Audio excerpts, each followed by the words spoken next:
लिहिते हो या उपक्रमांतर्गत आज आपल्या भेटीला उर्मिला शेळके मॅडम आलेल्या आहेत, ज्या चिखली पंचायत समितीमध्ये अत्यंत उत्कृष्ट कथा लेखक कथा वाचक आहेत त्या आणि उपक्रमशील शिक्षिका म्हणून सुद्धा आहेत. इंग्रजीवरती पण त्यांचं खूप छान कमांडशी आहे आणि इंग्रजीच्या विविध प्रशिक्षणांमध्ये त्या म्हणजे राज्यस्तरावर तज्ञ आहेत. तर आपलं भाग्य आहे की इतक्या छान व्यक्तिमत्वाची आपल्याला या माध्यमातून भेट होत आहे. तर मॅडम तुमचा चेहरा दिसण्यासाठी थोडा मोबाईल असा हे करा. हा, आणि आमच्या विद्यार्थ्यांचे काही प्रश्न आहेत ते तुम्ही ऐका आणि त्यानुसार तुम्ही त्यांना उत्तर द्या. टीचर एखादी गोष्ट लिहायची असली तर कशी लिहायची? तुम्हाला विचार करता येतो बेटा? आपण विचार करतो बघा. आपल्याला एखादी गोष्ट जर लिहायची असेल तर सगळ्यात अगोदर आपल्याला गोष्ट कोणत्या विषयावर लिहायची आहे याच्यासाठी आपल्याला विचार करावा लागतो, बरोबर? आता सांग तुला कुठली गोष्ट लिहायची माहितीये? काय हवं असतं आपल्याकडे? शब्दांचा संग्रह आवश्यक असतो. एखादी गोष्ट जर तुम्हाला लिहायची असेल किंवा तुम्हाला एखादं भाषण द्यायचं असेल किंवा निबंध लिहायचा असेल किंवा संवाद लिहायचे असतील तर त्यासाठी सगळ्यात इम्पॉर्टंट गोष्ट जी आहे ती म्हणजे तुमच्या शब्द संग्रह खूप वृद्धिंगत झालेला असला पाहिजे. आणि ज्यांच्याकडे शब्दसंग्रह असतो ती तो विद्यार्थी कुठलीही गोष्ट कुठलाही निबंध अतिशय समरसपणे ते लिहू शकतात. दुसरी गोष्ट म्हणजे याच्यासाठी तुम्हाला वाचन फार आवश्यक आहे. आता तुमच्या वाचनालयामध्ये पुष्कळ पुस्तकं आहेत आणि अलकाताई तुमच्याकडनं ह्या सगळ्या गोष्टी सतत करून घेत असते. तर त्या ज्या करून घेतलेल्या गोष्टी असतात त्याचा तुमच्याकडे नोंद ठेवलेली पाहिजे. तुम्ही जे काही नवीन शिकता, नवीन शब्द तुम्ही ऐकलेले असतील तर त्याची नोंद ठेवणं फार गरजेचं आहे.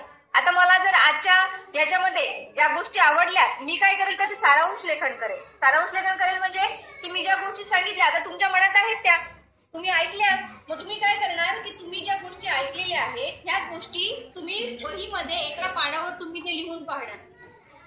म्हणजेच मग विचार करावा लागणार आणि विचार केल्यानंतर तुम्हाला शब्दांची जुळवाजुळव करावी लागणार. शब्दांची जुळवाजुळव ज्याला जमली ना तो कुठल्याही विषयावर निबंध लिहू शकतो, गोष्ट लिहू शकतो, संवाद लेखन करू शकतो, पत्र लेखन करू शकतो. अगदी तुम्ही एखादी छोटीशी कथा कादंबरी सुद्धा तुम्ही लिहू शकता. आलं लक्षात?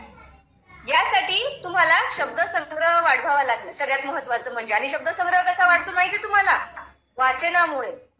तुम्ही जितकी जास्त पुस्तकं वाचाल तितका जास्त तुमचा शब्दसंग्रह नक्कीच वाढेल. प्रयत्न करून बघा.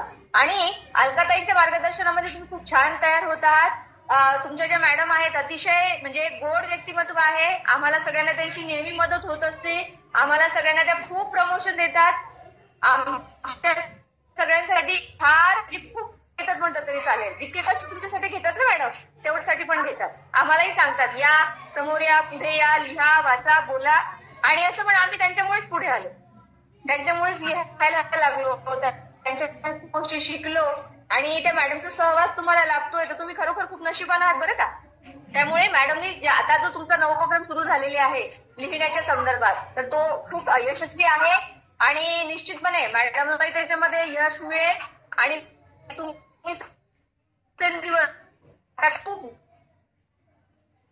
तुम्ही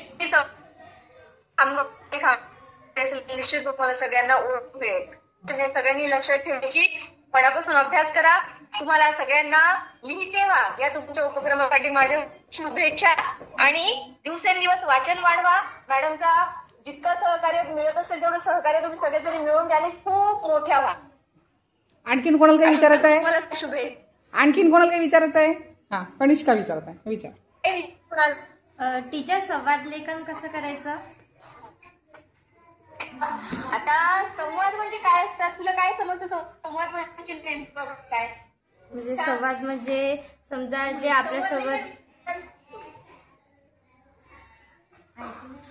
आता मी आणि तू आपण दोघी जण बोलतो आहोत ना, बरोबर आहे?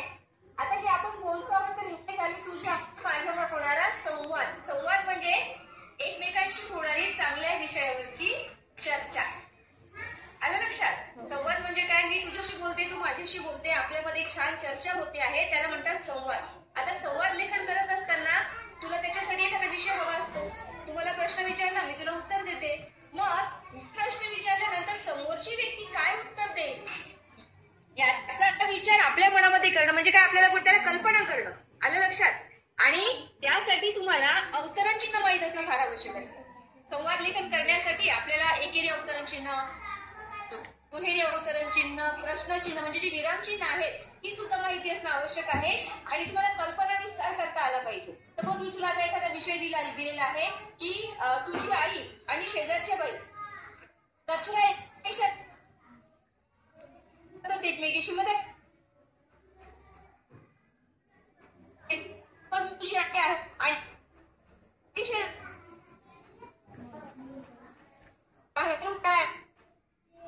त्यांची बाई शेजारच्या बाईने बघा बरं कचराही आणून टाकले.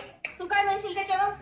हो ना, त्या बाईचं चुकलं, तिने कचरा नको टाकायला हवा होता. चला बरं आपण दोघी जणी जाऊ आणि त्यांना सांगू की ताई वस्तून तुम्ही कचरा इथे टाकत नका जाऊ. एका ठिकाणी कचरा ठेवलेली आहे त्या कचऱ्यामध्येच आपण काय करत जाऊ, कचरा टाकत जाऊ की त्यामुळे काय होईल, आपले वाटही होणार नाही आणि आपला रस्ताही स्वच्छ राहील, आपलं शहरही स्वच्छ राहील. हा काय झाला एकमेकीची झालेला संवाद. समजलं तुला? म्हणजे संवाद करण्यासाठी एकापेक्षा जास्तीची आवश्यकता असते आणि त्याच्यासाठी कुठला तरी सकारात्मक विषय समोर ठेवलेला असतो. आणि जेव्हा नकारात्मक विषय समोर असतो तेव्हा तिथे होतो विवाद. काय होतो? विवाद. विवाद म्हणजे एकमेकांशी झालेले भांडण आहे ना. संवाद म्हणजे चांगल्या विषयावर चर्चा करणं आणि विवाद म्हणजे एकमेकांशी झालेला मतभेद, त्याला म्हणतात विवाद. संवादासाठी कमीत कमी 2 किंवा 2 पेक्षा जास्त व्यक्ती आवश्यक असतात आणि लिहिताना तुम्हाला विरामचिन्हांचा वापर करून संवाद लेखन करावं लागतं. त्याच्यासाठी तुम्हाला दिलेल्या विषयावर कल्पना विस्तार म्हणजे तुम्हाला इमॅजिनेशन करता आलं पाहिजे की असं केलं तर काय होईल, तुमची कशी बोलेल, मग त्याचं उत्तर आपण कसं देऊ. माझं उत्तर काढल्यानंतर ती व्यक्ती पुढे काय, तिची प्रतिक्रिया काय असेल, म्हणजे क्रिया आणि प्रतिक्रिया. आलं लक्षात? छान. अजून कोणाला काही विचारायचं आहे मॅडमला? हा, 1 मिनिट. लक्षात घ्या. अच्छा, महत्वाचा आहे. अनुभव जर होऊन झालं नंतर घटना घडत झाला, या सगळ्या गोष्टींच्या क्रमबद्धतेची अशी फार लक्षात ठेवणं गरजेचं असते. तिथे तुम्हाला व्यक्त तो त्यामध्ये तुम्हाला घडलेल्या घटनांचा तुम्हाला अनुभव कसा वाटतो. मला काल मी बाजारात गेल्या, काल बाजारातला एक अनुभव तुला सांगायचा आहे. मग मी काय करेन, सुरुवात कशी करेन की काल मी बाजारात गेले. बाजारात गेल्यानंतर एका भाजीवाल्याच्या दुकानामध्ये मला भाजी घ्यायची होती. भाजी घेतली आणि पर्स मधून पैसे काढले. लक्षात घ्या. अच्छा, महत्वाचा आहे. अनुभव जर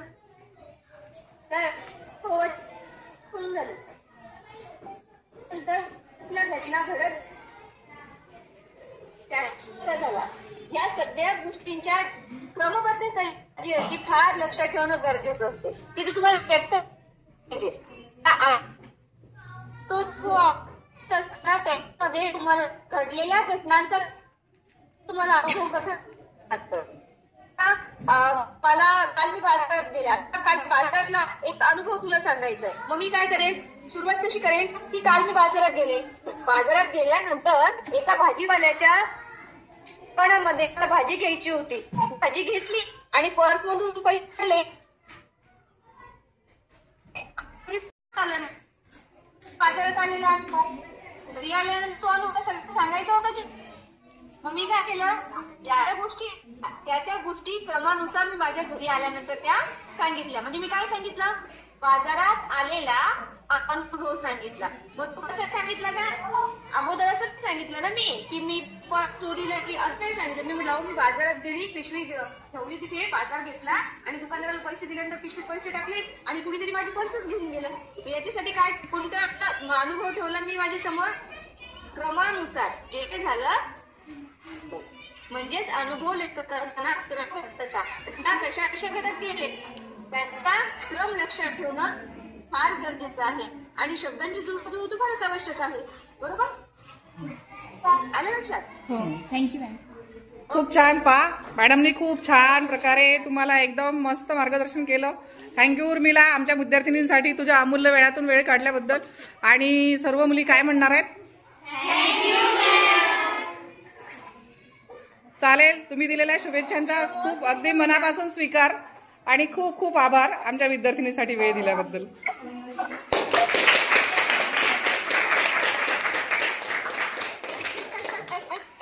चालेल.